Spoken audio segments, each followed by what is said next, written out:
This is Charles Haley. You're listening to Nothing But Niners. So now they've got to start from deep in their end of the field, and Garrison Hurst takes advantage of it. Takes the handoff, swings to his right, gets to the 20.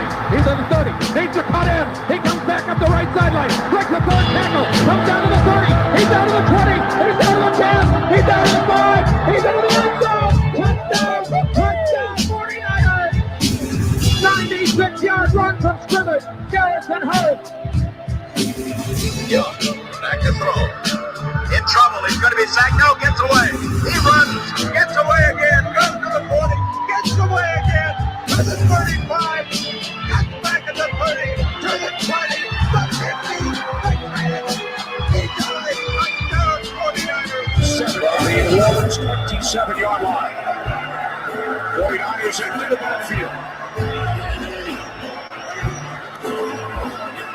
It's on third down. He'll take it himself for first down and one.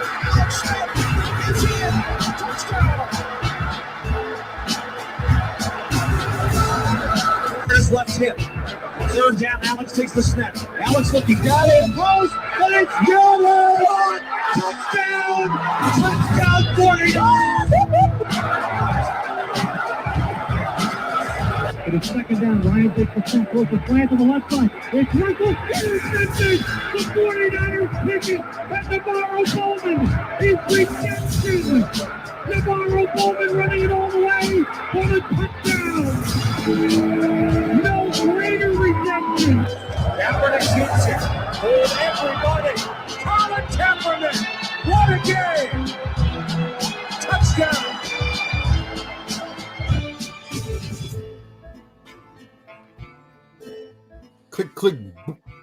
Click, boom. What's going on, faithfuls? The Nothing But Niners crew is back, and we are here to bring you guys another crossover edition. This is week 3 of the 2020 NFL season, and we have got a slew of good information for you guys. But before we do all that, let me say what's up to the guys. Let's start with the guy down below. Nick, what up, man? How you doing down there, bro?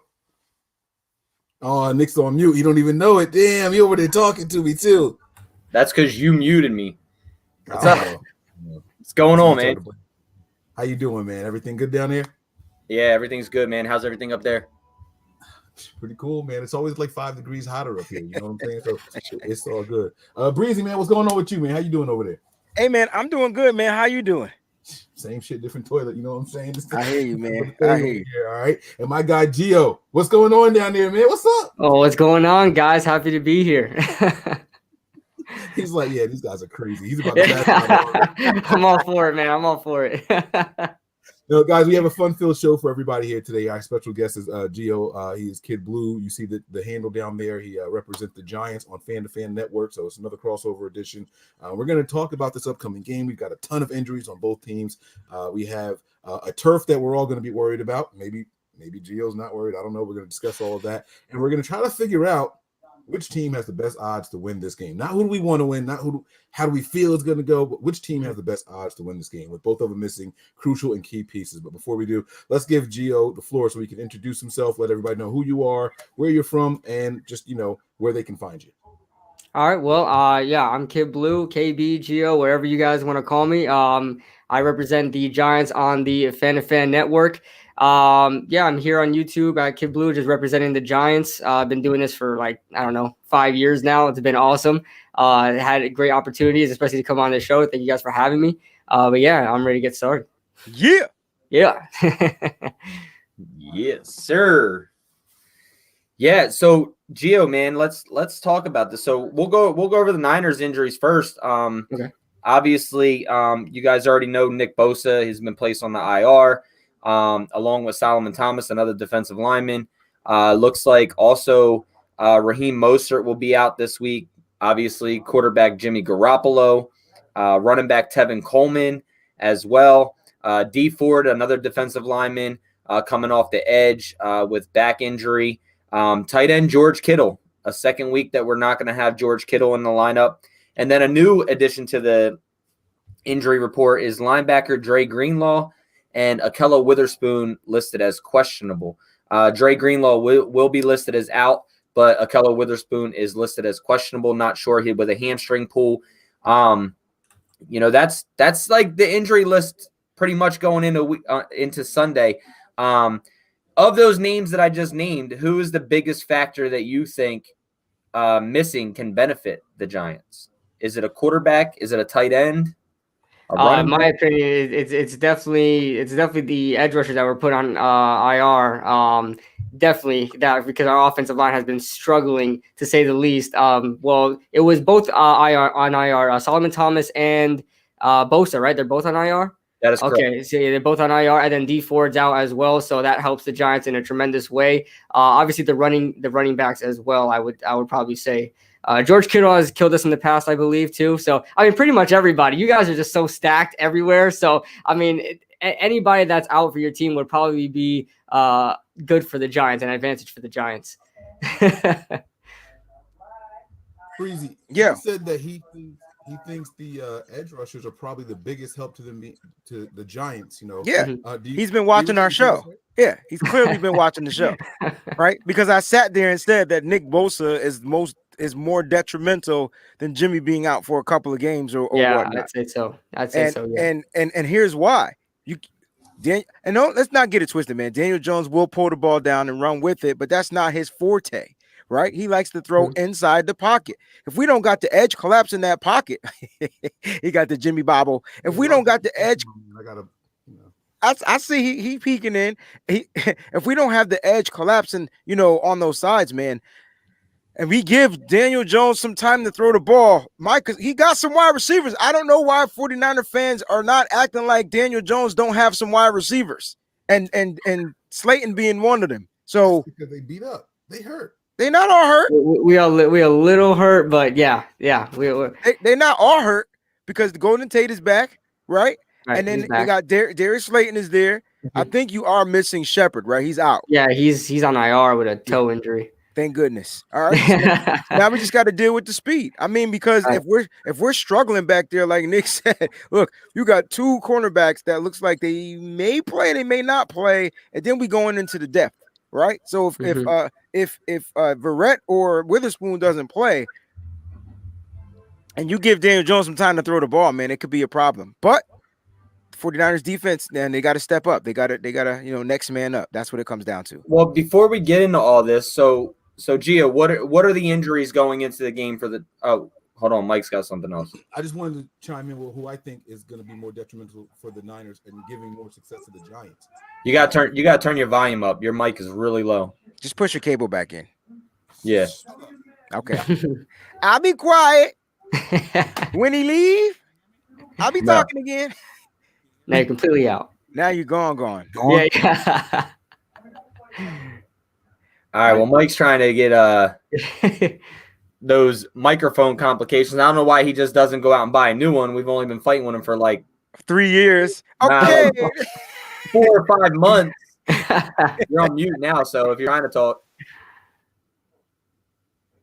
No, we can't. Nope. So, all right. So before we get to the Mike's detrimental piece, Gio, let's move into the injuries for the Giants heading into this game. Yeah, right now, as far as the active roster injury report, we're pretty healthy, and it's been something with the Giants this whole year so far. I mean, it's either our injury report is like doesn't have anybody on it, or we got guys on the IR. There's no in between. So we have Adrian Colbert, Brandon Williams, a cornerback, and Carter Coughlin, our depth edge rusher, on the injury report right now. So I'm not too worried about the injury report right now. And Carter Coughlin was a full participant, so I'm not worried about that. But what I am worried about, the guys sent on IR, obviously Saquon Barkley and Sterling Shepard. So we'll be without them, obviously, for this game and the rest of the year. But as far as the active roster goes, we're relatively healthy right now. Yeah, Adrian Colbert came with the Niners, was a 7th round. Yeah. I like how pick for the Niners. I like how Kid Blue gave him like the French name, Colbert. Yeah, I mean, I don't know if because of the comedian, right? The comedian Colbert. Yeah. That's the only way I pronounced it. Colbert. I don't know how he says it. I don't know. Yeah, Adrian Colbert's a fan favorite out here. Still to this day. Even when he was with Miami, I believe it was, or Seattle, he was going to Niners games and partying with the crew in the real talk in the parking lot at the tailgate. So big shout out to our guy Adrian. We've had him on the show as well. But Yeah, so you guys are fairly healthy, other than Saquon Barkley and Sterling Shepard. So, Right. Mike, we got you back now. Do we got some sound? Yeah, there's sound here. There we go, baby. All I was gonna say was that I think Dre Greenlaw missing, it'll probably benefit the Giants more. I think with Saquon being out, right? They're probably gonna rely on those tight ends. Yes. They have a really Heavy. good crew of tight ends. Yes. So if you can find a mismatch in that linebacker core, I don't know. That was my opinion on it, but I'm just gonna shut up. Breezy, they got your guy over there, man. They got my guy over there, huh? Caden Smith. Yeah. Yeah, man. That's another. They got probably like a 3 tight end. What's your 3rd tight end? Because I know you got Levine Toilolo, another tight end of yours. Yeah. So they have 2 49er former 49er tight ends, and then they got Ingram, right? So that could be a problem for us on the defense too, guys. I don't know why we look. I can't wait till we break this game down. All right, let's go. I'm ready. Mike, I saw that look, man. What was that look for? Caden Smith, your guy too? Caden was my guy. You kidding me? Yeah, Mike drafted he's my guy now. Yes, he's my guy now. So I had Caden Smith being drafted to us. Remember that? Yeah.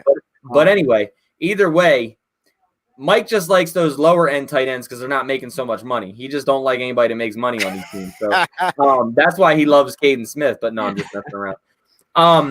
Mike, what are your thoughts going into this game? Give me one big takeaway of what the 49ers need to do to win, and we'll go off from that. What we need to do to win? Oh, wow. Okay. We got to pray. And we have to hope that all of these backups that are going to be in here do their part. That we have to. We don't know what's going to happen in the corner. Know what's going to happen. This is only the second week of this offensive line playing together. You have no idea how they're going to react to a more aggressive style. Well, I won't say aggressive style because Greg Williams brings aggression. He needs to bring pressure. I feel like the Giants have a better defensive line than what we played up against last week against the Jets. I know everyone likes Quinnen Williams and all that, but I just feel like the Giants' defensive line is better overall. Week 2 for this offensive line going out here. Nick Mullins, who knows, right? The running backs. This is going to be Jets' first game as a starter here. His first game. This is the guy who. Wait, so it's declared that he's starting? I didn't get that memo. Well, it's only three running backs. I know. That doesn't mean he has to start. You think Wilson or the rookie is going to start? Why not? You know good and well that Jets. Okay, man. All right, man. All right. I know you want the Jet to start. I get it. I can see him. I can see him not starting. That's all I'm saying. Hasty's my guy, but I don't think he's going to start. We shall see. All right. Next show. Yeah, when we go to the next show, that's a breakdown for us. But you're right. The defensive line over there is better than what the Jets have, in depth reasons wise. And then obviously, they're not Greg Williams over there. They're not as aggressive as the New York Jets are. The Jets dial up some different schemes and different blitz packages and things like that compared to what the Giants do, right? So, Gio, how is your front defensive line? And do you have confidence in your front defensive line to be able to stop the run game? How are they doing in the run game as well as their pass rush as well? Yeah, this is probably the first year where I'm actually coming into this year really excited about the defensive line in a very long time. The front seven in a whole right now. Blake Martinez is playing great, but as far on the inside linebacker position, but the interior defensive line for the Giants is nasty this year. Leonard Williams, Dalvin Thompson, Dexter Lawrence, these guys are stopping the run. I mean, nobody's able to run in between the tackles. I mean, I barely saw it these past 2 weeks. Now, later on in the stretch where we got some, depth guys in there, that's when they start running the ball and, other teams start padding the stats. The Giants are 24th against the rush this year, if I'm not mistaken, and that is not true to what this defense is. They're a lot better against the run. They don't allow more than 60, probably 50, 60 yards to a running back until the fourth quarter. And then they start going off on us because we're putting these depth guys in, they're getting worn out. But the defensive line's pass rush is a lot better this year. Lorenzo Carter is starting to really develop. Kyler Fackrell, we're getting a good rotation of guys in there. Everybody's staying fresh. Marcus Golden as well. We have a good rotation. I'm actually pretty confident this year with our defensive line against pretty much anybody this year.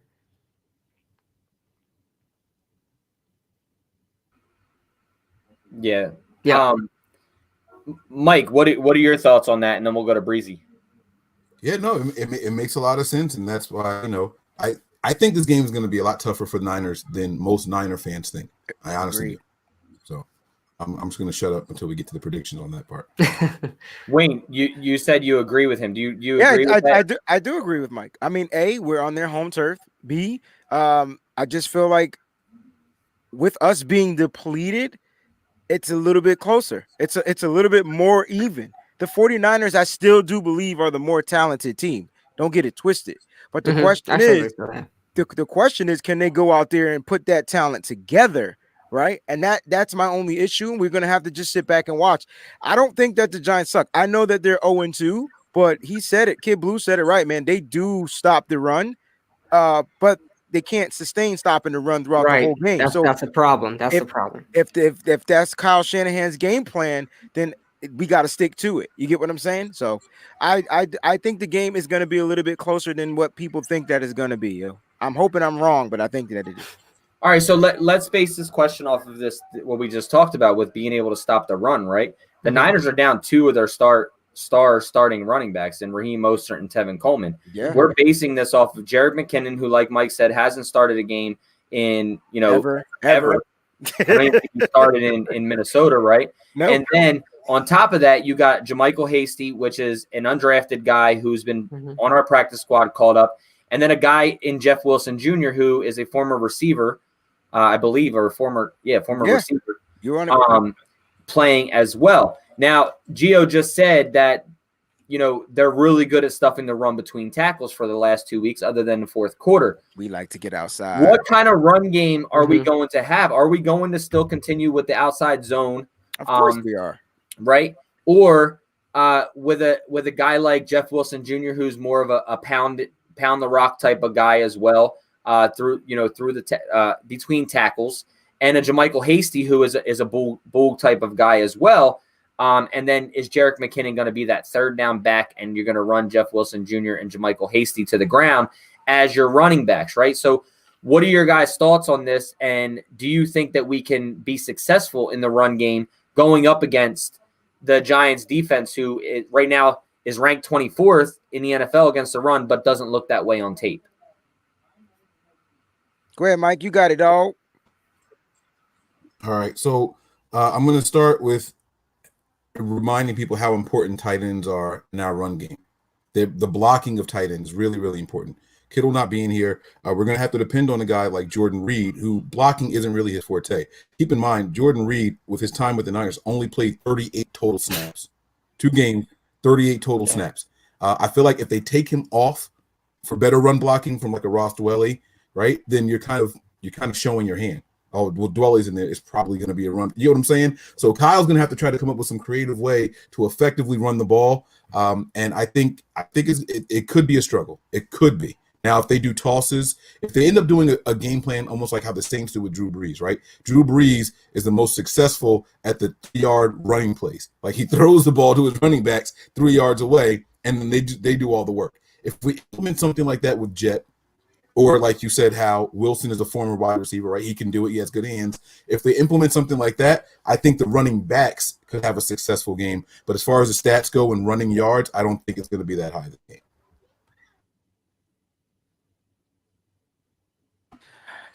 I think it's a possibility that it can, though. I'm sitting here going back, looking at some of the old games. I mean, the first game, the second game. Against the Steelers, I mean, they gave up a lot of yards. I don't know if it was the beginning or toward the end, but overall, they gave up pretty big rushing number, and they gave it to the backup because I believe James Conner ended up getting hurt in that game, and then Benny Snell came in and then went to work. With that being said, if the Giants were preparing for like a Mostert or whatever, and we come and hit them with the ooh-wee with a different type of back, like that could work into our favor because that's what we watch Benny Snell do. And I'm trying to look up the stats for during the Bears game. So I can see totality like the 49ers rushing for over 100 yards. I'm not sure we're going to get that one running back with like 100 yards because they do. The one thing that the Giants will try to do is take away the run with those big interior linemen. That's something that they do. If you can get past that level, though, and Nick said it, the 49ers strength is the outside zone, right? So they're going to try to kick that ball and get it outside, hopefully make get the blocking out there, make that one cut, and try to get gone down the field. If they can do that successfully and get past that interior, make the interior just tired by making them rush outside of their comfort, like the inside, I see the 49ers can try to have their day.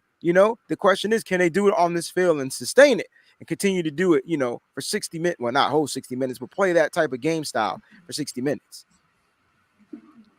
Yeah. So, Gio, what are your thoughts on defending? You're very well running, defending up the middle. How are your linebackers and their speed and getting, covering sideline to sideline on outside zone runs? One thing we do start off hot on the outside runs because a lot of teams try that once they can't run up the middle. So we do see a lot of tosses or around the second, third quarter.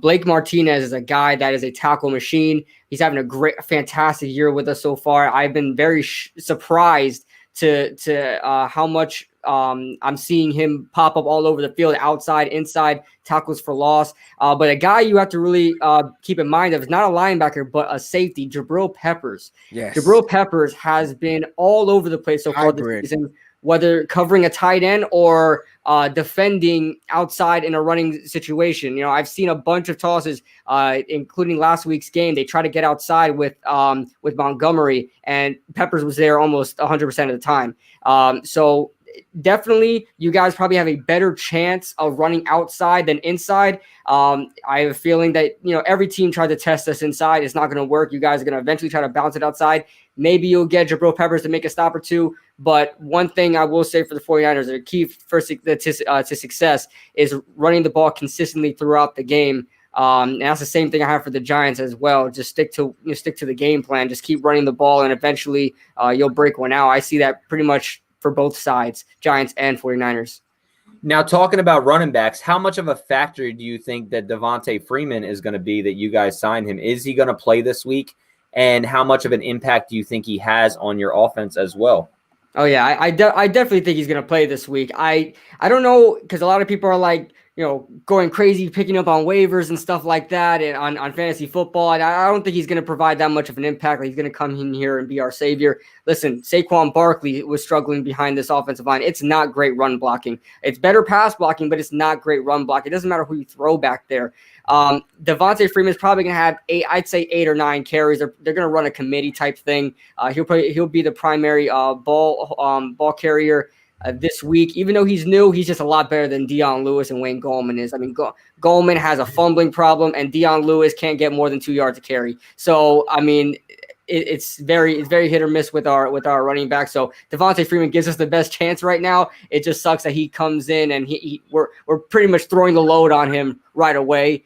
So that's why I know they're going to try to run a committee thing. But that's how I see it with the running back for the Giants right now. They're going to try a lot of things out, but it's probably mostly going to be a committee. I think we should also look at how the Giants are going to play the defense in the secondary, right? If I'm the Giants, and I know that it's Nick Mullins, a guy who is not known for arm strength, right? He's probably not going to stretch the field a lot. I would play a lot of zone defense. Let the DBs keep their eyes on the quarterback, and then swarm to the play. You know what I'm saying? Because you're out a lot of key pieces on this 49ers team. You don't have to play them like it's Jimmy Garoppolo throwing down the field and eating, 15, 20 yards at a time. You know what I'm saying? So that's how I would do it. How comfortable are the Giants in the zone scheme as far as their defense and their secondary? They play a decent amount of man. Don't know if they'll probably switch it up this time, but James Bradbury right now has been one of the best corners so far in football. According to PFF and other sources like that, James Bradbury's been killing it so far. Our biggest weakness, though, is our second cornerback spot. They've been switching between Isaac Yiadom, former Denver Broncos corner, and Corey Ballentine, our 6th-round pick last year. Ever since DeAndre Baker's departure, we've been struggling with that position, and it showed throughout the past 2 weeks. That's been a huge issue.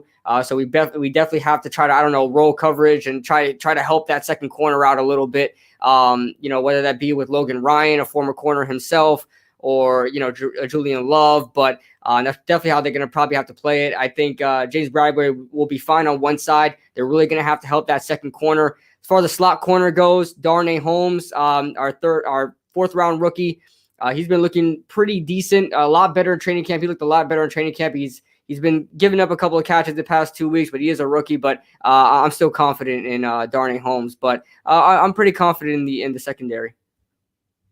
Not bad. Now, you guys lost 26-13, and then you lost a tough one, 17-13 on the road to the Chicago Bears. You're going to be at home again. 49ers are going to probably come out there in that zone defense.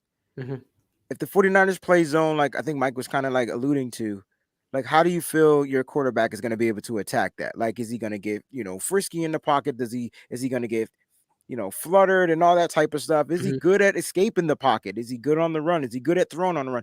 Give us some things that, we might be able to look forward to with Daniel Jones. Definitely in the game. One thing that everybody had to knock on Daniel Jones, especially when I saw it as well. Last year, he really struggled against zone. I mean, zone in general. I mean, he was killing it. He was killing man defenses. Like, it was just like a light switch, just on and off, killing man defenses. But zone, when they started confusing, disguising a cover 2 to cover 3, things like that, he was all over the place. He didn't know where to throw the ball. We haven't seen a huge sample size this year to really try to see if he fixed that or not, because his interceptions were more boneheaded than really a psychological mistake. But as far as that goes, he might struggle against zone. So if you guys run a lot of zone, this might be a bad day for Daniel Jones. As far as him, escaping the pocket, he's excellent at escaping the pocket, excellent at throwing on the run. The only issue is his ball security. He's so focused down the field that he's unaware of the guys around him, whether he's staying in the pocket or throwing on the run. I mean, it's so easy. I mean, guys get, like, I think it was Robert Quinn or Khalil Mack just poked the ball free last week. Just poked it. Didn't even need any didn't need a try at all. And also in the scrimmage game, Lorenzo Carr did the same thing in a scrimmage game. So that's one thing that Daniel Jones really struggles at. And if he gets out the pocket, that's the only thing I worry about. But his vision down the field is fine. But he may make some like gunslinger boneheaded mistakes. But I do worry about him having the ball for too long. That's why I really want to run it. Yeah. Now, in the last 2 weeks, I think you guys have put it 13 and 13. Is that what they scored last? 16 and 13. 16 and 13. So you guys are struggling to find pay dirt, man. What's going on? Is it something that to you does it look like it's correctable? Are you guys going? I mean, I'll be honest with you. The Steelers have a good defense. The Bears have a good defense when they decide to show up. So I won't fault you guys against that. But do you look like it? Does it look like you guys are playing solid defenses, or is it self-inflicted stuff where you know that the team is better than what they're putting on tape? It's definitely a mixture of both. I know we can put up more points against weaker defenses. But it's definitely a mixture of both. There have been a lot of, mistakes from the offense. The offensive line, it's something that is fixable with the offensive line, but it's going to take some time. We have 3 new starters on this offensive line. Andrew Thomas has been holding his own and been doing very well at it. We have Cam Fleming, former, swing tackle for the Cowboys. He's starting right now until Matt Parrott develops, our 3rd round pick.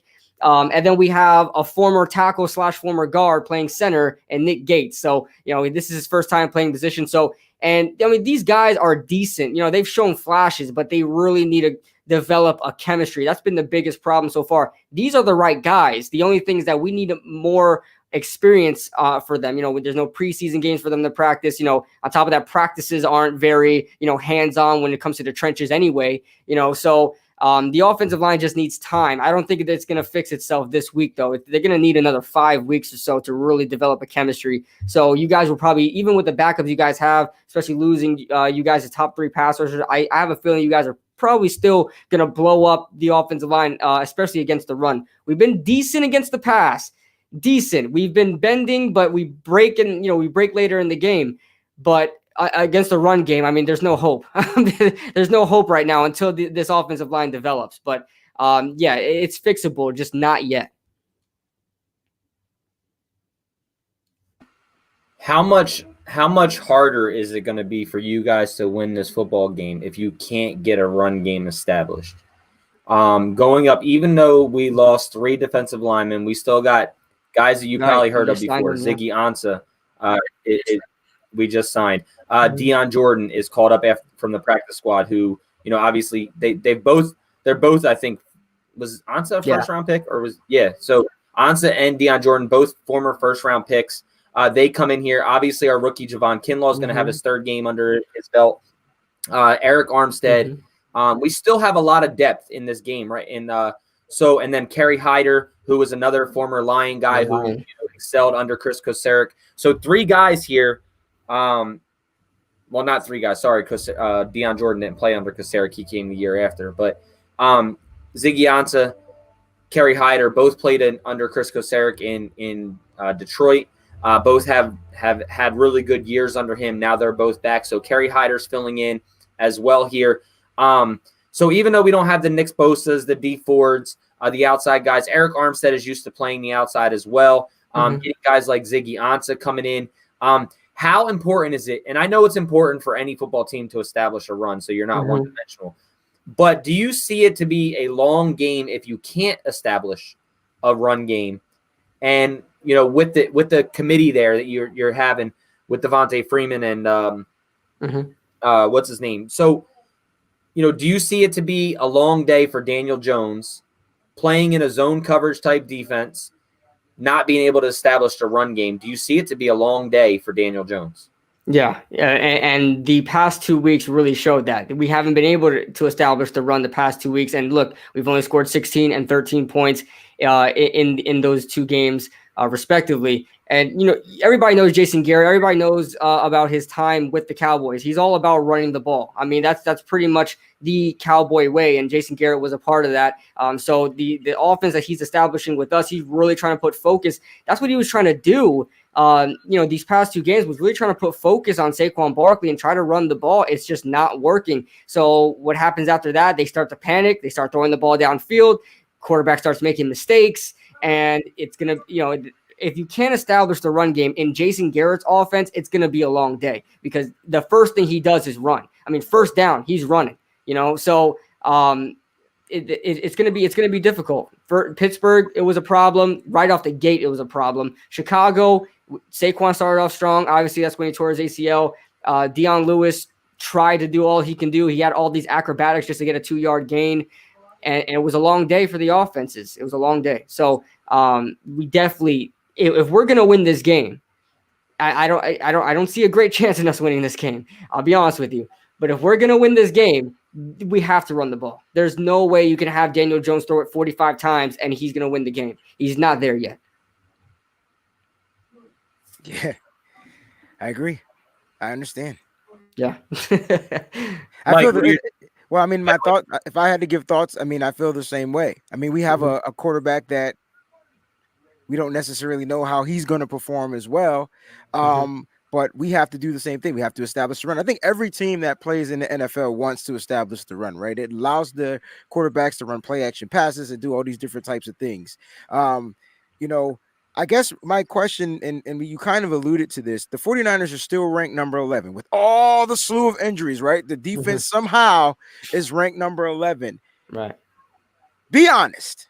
Don't, I want you to be for real. Like, how bad do you really fear this defense? I mean, all the players, all the stars are pretty much out.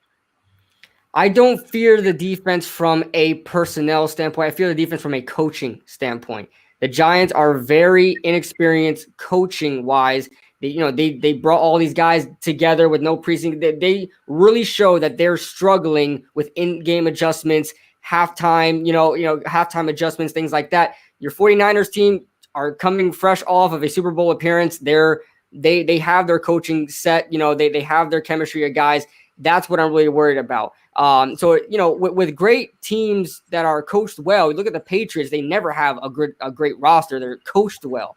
And from the Giants, I think we're coached well. We just don't have the chemistry. I think we have the right coaches there. We just don't have that collective, they're not all on the same page. It looks like that through the first 2 weeks of the season. You guys are coming off a fresh, Super Bowl appearance, and you're trying to get right back over there. And you demolished the Jets. So you guys are coming off a really good win. So even though, of course, the injuries, but you guys are coming in well coached. So that's what I'm worried about. Not so much the players. That's interesting. And, like you said, you have a new coach over there, obviously this year, who I think is the right coach for that team. I think he will get you guys going. I think so. Yeah. I just don't know if it's right now. Right. So, like you said, you guys are still trying to find that identity of who you are, what the players are. You got new players on the offensive line, obviously, and then losing Saquon also puts a little bit of a burden on those plans, right? So you got to do a little bit of flip-flopping and things like that. But I think you are I think the right coach is there for you now to be able to make that turn and that transition. I'm just not sure how far along are you in those steps, right? So the good thing about it is the NFC East is very winnable. Like, yeah, it's terrible right now. Terrible. Right? So you still have a good shot moving forward as well. So Mike, you got anything else? What do you? No, I mean, are we going to try to pick winners now? Or are we going to save that for later? How are we doing well, this? I want to hear what Gio has to say, as in a score prediction type of game that he thinks it's going to be. And then we're just approaching the 36-minute mark, so another 3 or 4 minutes, and then we'll go ahead and let Gio get out of here. And we have another show tonight, guys, at 8:00 where we'll break, or 8:30, I'm sorry, where we break down the entire game amongst ourselves. So make sure you guys have those notifications set and are tuning back in. But Gio, we've talked about the run game. I do have one more question before we move on. How are your linebackers in coverage? So even though we're out George Kittle, we have Jordan Reed who can run routes really, really well. He's a tall guy. He's a good red zone guy as well when healthy. We have a new guy in Charlie Warner who's a fresh rookie coming in. And then we have a guy who plays fullback, tight end, receiver, whatever it is, can block well as well in Ross Dwelly. The Niners do implement their tight ends in a lot of their packaging, right? So whether it's a 2 or 3 tight end set, a 1 tight end set, there's tight ends a lot on the field in Kyle Shanahan's system. So how are your linebackers in coverage? And if they're not that good in coverage, who do you think will be covering those tight ends, or even a Kyle Juszczyk out wide as well? Well, for the most part, with what I've seen the Giants been doing lately, Blake Martinez is decent at coverage. I wouldn't say that's his strong suit. He's decent at coverage, a lot better than he was playing in Green Bay. He's been great in the middle so far, but we have been struggling in the middle. So the tight ends may be a highlight for you guys.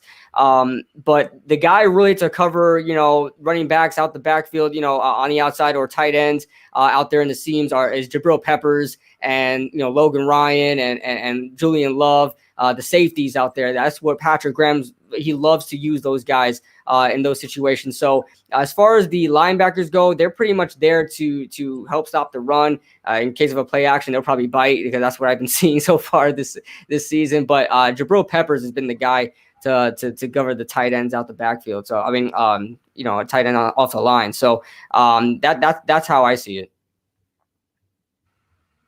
You guys, Wayne, you got anything else, bud?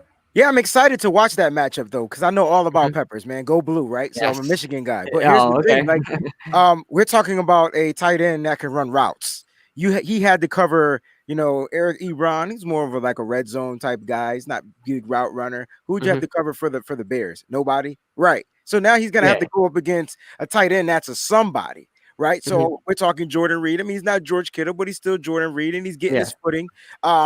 Man to man, like, is he going to be able to stick with this guy? I mean, because Jordan Reed could put a move on him.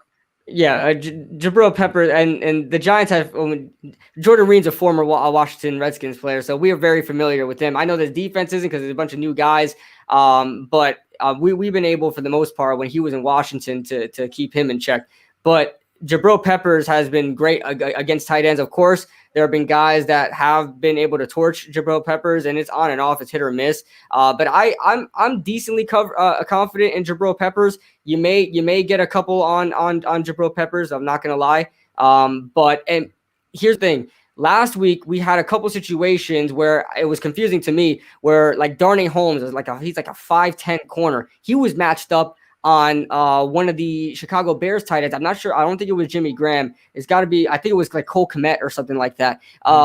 You see those boneheaded things. That might happen. Like I said, the coaching is not there yet. I think we have the right coaches, but they're just not. They're still filling out their players. So you may get some success there, especially with the cornerbacks being matched up on tight ends, because I definitely see that happening. I don't see Jabril Peppers always covering the tight end. He may have other responsibilities, as well as anybody, being a Michigan fan, he was all over the field. That's what he does with us now. He's all over the field. So in that case, if you get a corner matched up on a tight end, game over. Game over. Yeah. And that's one thing that Kyle Shanahan is really good at is getting, getting players in the right position to succeed, right? So manipulating the defense, as well as a lot of movement up front, a lot of play action. Our pass game is based off of play action, right? So if we can establish a run and we get into that play action, that's where the Niners are really good at as well. So it'll be interesting to see how, the Giants defense and coverage comes up to the Niners offense and what scheme and what we are implementing to get those coverages, mismatched basically. So, look, Gio, man, I'm really looking forward to this game. It's like we said before the show started, man, it's going to be a battle of injuries, right? Yeah.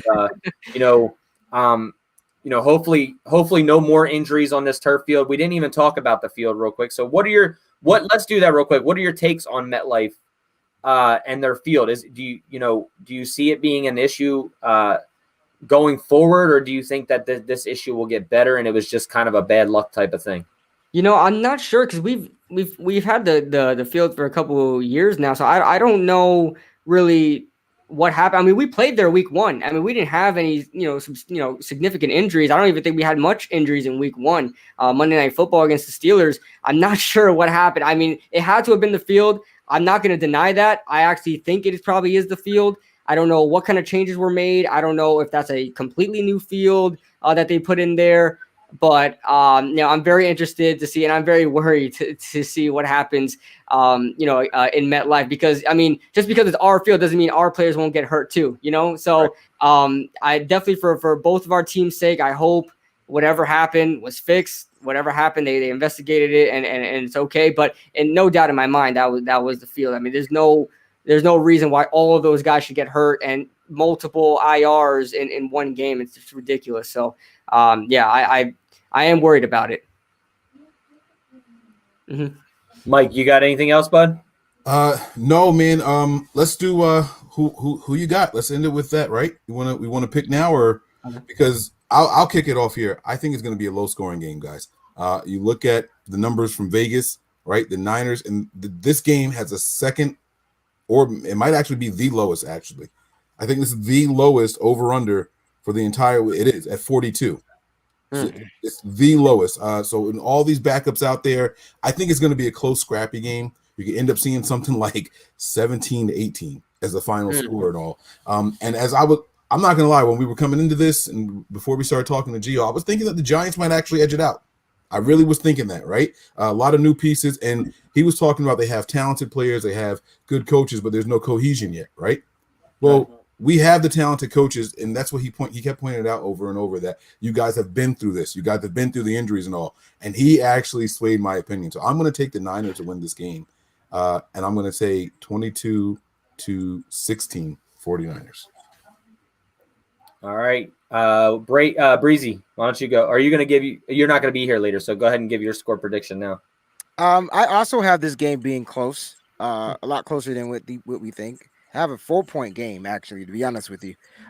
My score, though, is 17-13. I think the Giants are comfortable at scoring 13 points, and the 49ers aren't trying to give up more than 13 points. And I think that's something that they continue to do with their defense. And usually they give up bonehead points toward the end of the game. I just don't know if our offense is going to be able to keep it going. And I think Kyle Shanahan just wants to come out here with a win.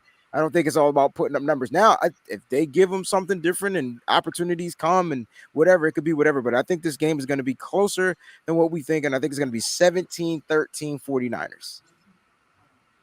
All right. Gio, what are you thinking, man? I definitely think it's gonna be a low scoring. I'm with all you guys. Low scoring game, and I'm gonna have the Niners pulling it out 20-16.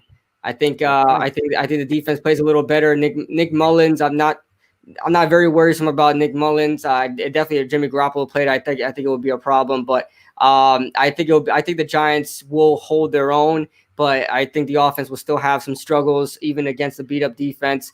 So I've got the Niners 20-16. Niners 20-16. So all three of you guys are picking the Niners with a low scoring game, and I'm going opposite of you guys. Right? I'm going a high scoring game for this offense. Okay.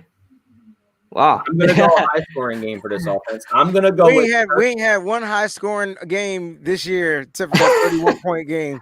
We've only played 2 games. And that wasn't that should have been higher than what it was, but it wasn't. That's what I'm saying. You guys said one thing, right? The Jets defense is more manipulative than the Giants defense. It's unpredictable. Right? It's unpredictable, the way that they scheme things up and things like that. So we scored 33 points against 31. a better defense last week. And I understand Jimmy Garoppolo was only in there for a half, right?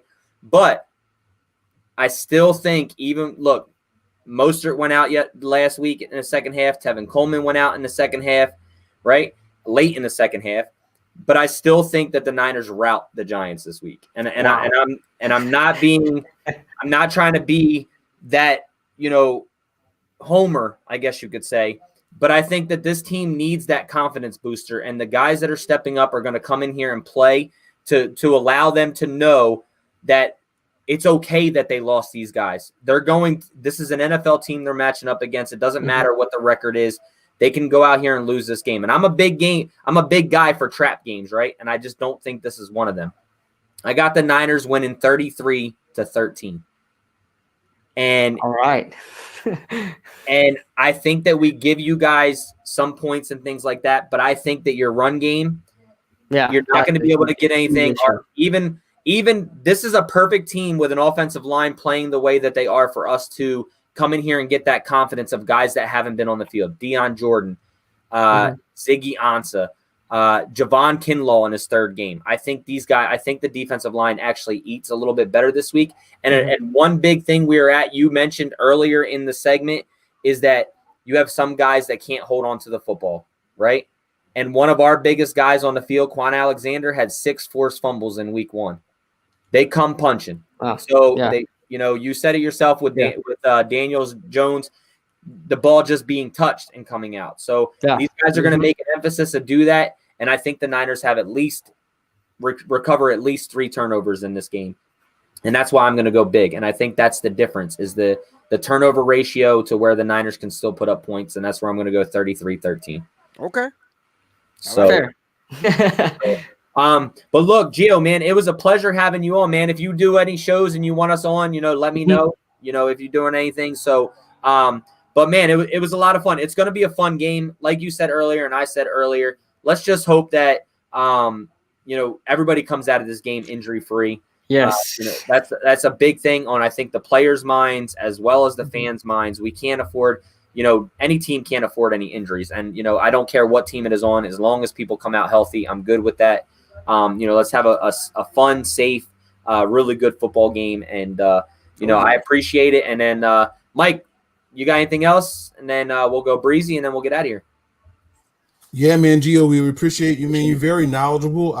I like how a lot of times people come in here and they try to pump up their own teams, and we've been doing crossovers. Well, we called them something else before, but people try to pump up their own teams. Oh, we got you. You guys are vulnerable. You're vulnerable. But you spoke from a place of logic. It didn't seem like a lot of emotion was in there, but you could hear that you were confident in your team, and it seems like you're very realistic. So I commend you for that. Stick at it, man. And if anybody is out there watching, you're a Giants fan and you weren't watching his channel before, make sure you guys will give him a follow. Appreciate it. Real talk, Kid Blue, man. You that dude, man. You definitely knew what you were talking about, and I appreciate that. Hey, you brought it to us. You gave me this Giants perspective. Now I need to go and do some more of my homework so I can prepare for this game. So good stuff, man. It was great having you on. Can't wait to chop it up with you again, man. Let's get out of here. Appreciate it, guys. All right, guys. Like I said earlier, 8:30 show tonight. Don't forget, set your notifications. We'll be live with the NBN crew. Talking and breaking down this complete game. So make sure you guys are over there. Set your notifications in case you forget to give you that alert. And that's pretty much it for me. Prepare for glory. And anticipate pain. But always, we remain faithful. No breaks. Get out of here. No fakes. We winning, we high stakes. We never miss. We all makes.